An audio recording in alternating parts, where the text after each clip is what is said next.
இரண்டாவது குற்றவாளிகள் இவங்க குற்றவாளிகள் சொல்ல முடியாது. சாட்டை பெல்ட் எடுக்கக்கூடிய அதிகாரம் உரிமை எல்லாமே இருந்தும் அது மறுக்கப்பட்டவர்கள். இதுல முதல்ல யாரு வர்றாங்க பாத்தீங்கன்னா ஸ்கூல் டீச்சர்ஸ். வீட்டுல அம்மா அப்பாவால சரியா வளர்க்காத பையனை ஸ்கூல்ல ஆசிரியர்கள் அடிச்சு திருத்தி வளர்க்க முடியும். ஏன்னா முருகையும் பிள்ளையும் அடிச்சு ஒடிச்சு வளர்த்தாதான் அதுக்கு நல்லா வளரும் சொல்லுவாங்க. ஆனா இன்றைய ஆசிரியர்களுக்கு பிள்ளைகளை திட்டக்கூட உரிமை கிடையாது. எனக்கு தெரிஞ்சு ஒரு ஸ்கூல் வாத்தியாரு ஒரு ஸ்கூல் 20 வருஷத்துக்கு மேல வேலை பார்த்துட்டு இருந்தாரு. அவர் கொஞ்சம் ஸ்ட்ரிக்டா இருப்பாரு. ஒரு நாள் ஒரு பொண்ணுட்ட ஹோம்வொர்க் எழுதினியான்னு நோட்டை கேட்டிருக்காரு. அடுத்த நாளே அவரை நம்ம ஸ்கூல்ல 20 வருஷம் வேலை பார்த்த ஒரு சீனியர் டீச்சர் ஆச்சுன்னு கொஞ்சம் கூட இறக்கமே இல்லாம அவர் வீட்டுக்கு அனுப்பிட்டாங்க. கேட்டா அந்த பொண்ணு வீட்டுல போய் இந்த சாரி என் கையை பிடிச்சு இழுத்துட்டாருன்னு சொல்லியிருக்காங்க. அப்படியே அந்த வாத்தியாரை கொஞ்சம் கூட விசாரிக்காம வீட்டுக்கு அனுப்பிட்டாங்க. அந்த பொண்ணு இன்னைக்கு எந்த லெவல்ல வளர்ந்திருப்பான்னு உங்களுக்கே தெரியும். பொண்ணுங்களே இப்படி நம்ம பசங்களை பத்தி சொல்ல தேவையே இல்லை. வாத்தியார்களை மிரட்டுறான்.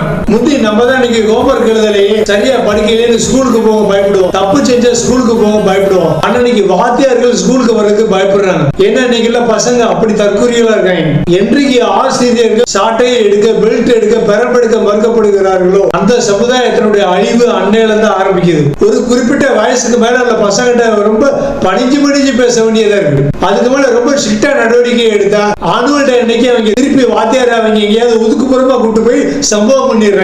ஒண்ணுமில்ல, ஒரு பையன் ஏதாவது ஒரு போர்டையோ ஜன்னல் கிளாஸையோ ஸ்கூல் பஸ்ஸனுடைய கண்ணாடியை உடைச்சிட்டான்னா அது அப்படியே அது உடைக்கப்பட்ட சேதப்படுத்தப்பட்ட பொருள் கூட அவனை நிக்க வச்சு போட்டோ எடுத்து ஸ்கூல் நோட்டீஸ் போர்ட்ல பப்ளிஷ் பண்ணி அப்படியே அவனுக்கு வார்னிங் கொடுத்து அனுப்பி விட்டு ரெண்டாவது தடவை இதே மாதிரி தப்பு பண்ணான்னா கிளாஸ் வராண்டால அவனை பெரம்பு வச்சு அவனுடைய பின்னங்காலையும் அவனுடைய முதுகுலையும் அவனுடைய ஷோல்டரையும் பெரம்புனாலையோ ஸ்கேல்னாலையோ 4 ஓங்கி இழுப்பு விட்டாலே போதும், ஆட்டோமேட்டிக்கா அவன் நம்ம வழிக்கு வந்துருவான். அப்புறம் தான் வாத்தியார்னாலே அவனுக்கு ஒரு பயம் வரும், ஒரு மரியாதை வரும். ஆனா இன்னைக்கு உள்ள சினிமால வாத்தியார்கள் அப்படியே காமிக்கிறாங்க.